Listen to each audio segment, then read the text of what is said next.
প্রশ্ন করেছেন শম্পা সট। দণ্ডবোধ প্রণাম। আমি যখন জপ করি তখন চোখ বন্ধ করে মায়াপুর ভগবানের যে মূর্তি আছে তা চিন্তা করে জপ করি, কিন্তু জপ করতে করতে আমার মনে হয় শরীর যেন ভাসছে, চারিদিকে সব শূন্য, চোখ খুললে সব ঠিক। কেন এমন হয়? এটা কি শরীরের কোনো অসুবিধা? যেভাবে জপ করুন, নিয়মিতভাবে ভালো করে জপ করুন। তবে জপের নিয়ম হচ্ছে মন এবং শ্রবণ ইন্দ্রিয়, কান, আমি যে জপ করছি হাতে প্রত্যেকটা গুটিতে পুরো নাম করছে, এটা যেন ভালো করে শুনি এবং ভালো করে গুনি, তাহলে হবে।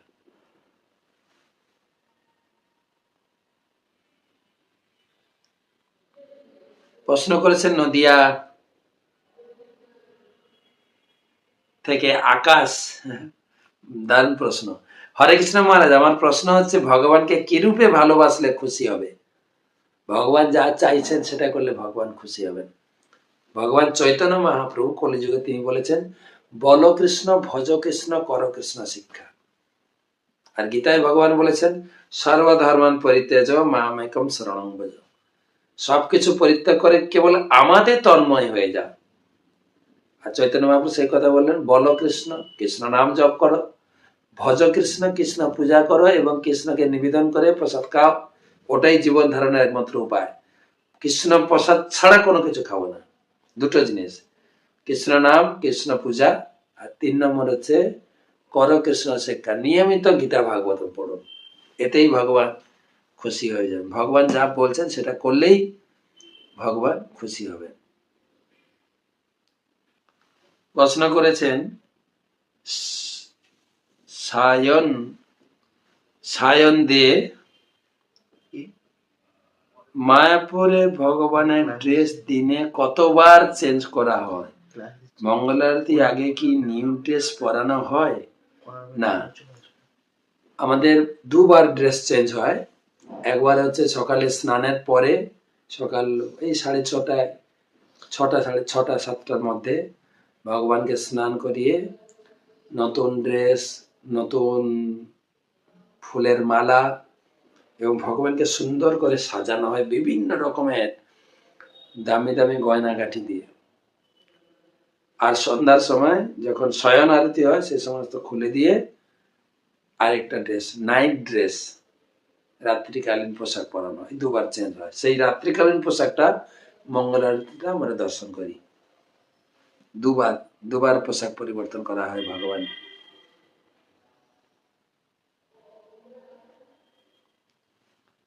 আবির ঘোষ প্রশ্ন করেছেন, হরে কৃষ্ণ মহারাজ, কোটি কোটি দণ্ডবাদ প্রণাম শ্রীচরণে। আমি আবির ঘোষ সাতক্ষীরা থেকে বলছি। একজন আমাকে লিখেছে যে এসি ভক্তিবেদান্ত স্বামী প্রভুপাদের থেকে আমাদের ছিল জয় পতাকা গুরু মহারাজ বেশি কৃপা। এর উত্তর কি হবে আমি বুঝতে পারছি না, আমাকে ক্ষমা করবেন এই প্রশ্ন করে। উত্তর কিছু নাই তো, ওনার নিজের অনুভূতি ব্যক্ত করেছেন, এটা তো প্রশ্ন নয় তো, সাধারণত তাই হয়। ছিল ভক্তি সিদ্ধান্ত সরস্বতী ঠাকুর ছিলেন, 1 লক্ষ মালা জপ না করলে তার হাতে মহাপ্রভু সেবা গ্রহণ করবেন না, এই নির্দেশ দিতেন। ছিল ভক্তিবিনোদ ঠাকুরও তাই। ছিল প্রভুপাদ কমিয়েছেন 16 মালা। এখন তিনি কি অনুভব করেছেন জয় পতাকা স্বামী গুরু মহারাজের, সেটা তার অনুভূতি তিনি ব্যক্ত করছেন। তার কাছ থেকে জানতে পারেন যে কেন এরকম তার অনুভূতি হলো, কি এমন কৃপা তিনি লাভ করেছেন তার গুরুদেবের কাছ থেকে, সেটাই ব্যক্ত করলে তার কাছ থেকে আপনি জানুন। আপনাকে উত্তর দিতে হবে না, উনি তো আপনাকে প্রশ্ন করেনি তো। রণজিৎ নাড়ু হাওড়া থেকে, হরে কৃষ্ণ প্রভু, দণ্ডবাদ প্রণাম নেবেন। আমি ডোমজুর থেকে বলছি। আপনি কি মায়াপুরে থাকেন? আমার খুব ইচ্ছা করছে আপনার সাথে দেখা করার। আমি আপনাকে সবসময় ইউটিউবে দেখি, মায়াপুরে গিয়ে আপনার সাথে কিভাবে যোগাযোগ করব একটু বললে ভালো হয় মহারাজ। হ্যাঁ, আমি মায়াপুরে থাকি, আপনি মায়াপুরে এলে ফোন করে আসবেন, যদি থাকি অবশ্যই দেখা হবে। মায়াপুর আপনার ডোমজুড় থেকে বেশি নয়, আপনি ডোমজুড় থেকে চলে আসবেন হাওড়া স্টেশনে, হাওড়া স্টেশনে গাড়ি ধরে আপনি একদম সরাসরি নবদ্বীপ, নবদ্বীপ থেকে মায়াপুর চলে আসবেন, অবশ্যই আসবেন মায়াপুর। ঝাড়গ্রাম থেকে পাপ্পু দণ্ডপাট প্রশ্ন, আমি হায়দ্রাবাদে কাজ করি, রাধাকৃষ্ণের ফটো এবং ভাগবতী আছে, আমি সন্ধ্যার সময় ধূপ দিই, কিন্তু প্রভু আমি ঠিক মতো রান্না করতে পারি না, সবজি যদি ভালো না হয় বা লবণ বেশি কম হয় তাহলে ভগবান কি রাগ করবেন?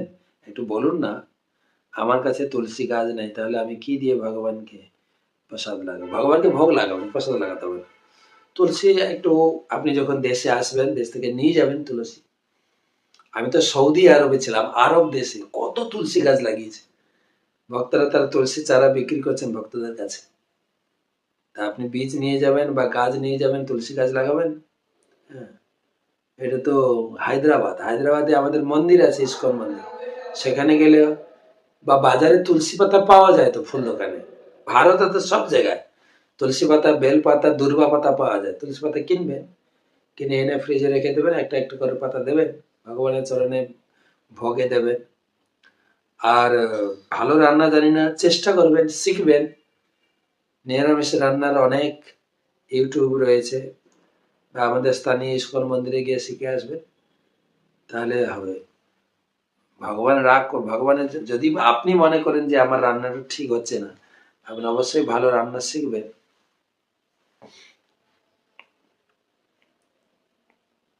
ভগবান তো দূরের কথা, বাড়ির লোক রেগে যায় ভালো করে রান্না না হলে।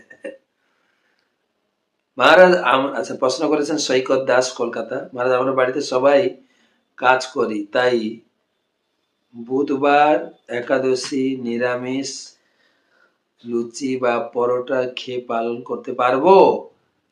চালের জিনিস বাদ দিয়ে না, এই গম আটাও চালের মধ্যেই পড়ে। আগে আমরা দেখতাম বাড়িতে, আমার বাড়িতে ঠাকুমা একাদশী করতেন সুজি খেয়ে বা আটা খেয়ে। আটা দেশে করলে হবে না, একাদশীর যে সমস্ত খাবার আছে আপনি শিখে নেবেন, তাহলে অসুবিধা হবে না।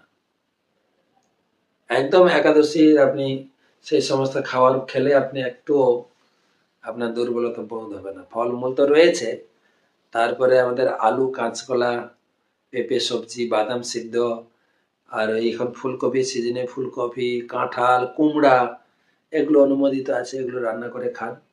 তারপরে সাগু পায়েস, সাগু পোলাও, এখন আবার বাকুইট এসে গেছে বাজারে, বাকুইটের খিচুড়ি, বাকুইটের পোলাও।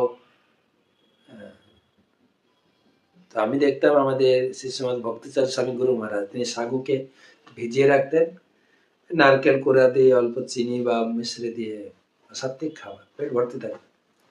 তার মধ্যে সব রকমের ফল খেতে পারেন, কাজু, কিশমিশ, পেস্তা, কত কিছু আছে খেতে পারেন। আর কমপক্ষে আলুর পায়েস, পেঁপের পায়েস তো রয়েছে, খেতে পারেন।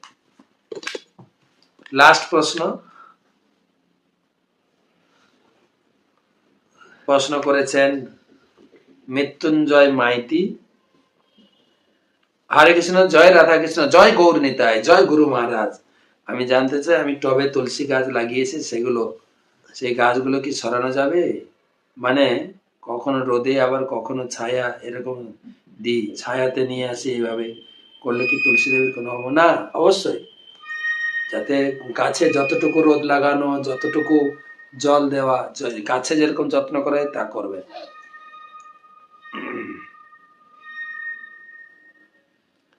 আরেকটা প্রশ্ন,